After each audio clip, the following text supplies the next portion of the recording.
গ্রামে কবে ফিরলি? ওই যে ফিরলাম। তুই যে পড়াশোনা দিয়ে ছেড়ে চলে গেলি, আর গেলি গেছিস রে ভাই। আরে কি হবে বল, গ্রামে থেকে কি হবে? ওই বেকার তোর মতন ওই ফকির নিয়ে থাকা লাগবে।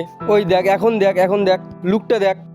বিদেশে টিদেশে গেলাম, এখন দেখ মাস গেলে 20,000 টাকা কামাই করতেছি। এখানে থাকলে ওই তোরই মতন ভিখারি থাকা লাগতো আমার। আরে দেখ, 1 বছরে এত কামিয়েছি যে এসে বাড়ি গাড়ি সব করলাম। তাছাড়াও দেখ না, এখন এখন পকেট ভর্তি টাকা সব থাকে আমার কাছে।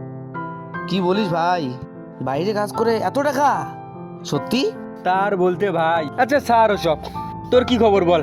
ভালো লাগে না আর পড়াশোনা। পড়াশোনা না করে বড় লোক হতে চাই, গরিব থাকতে চাই না। আরে ঠিক বলেছিস ভাই, এর জন্য তো সামনের বার আমি পড়াশোনা বাদ দিয়ে বিদেশে গেছি টাকা কামাতে। টাকা ভাই ঠিকই করেছিস, তার জন্য তুই আজকে এত টাকার মালিক।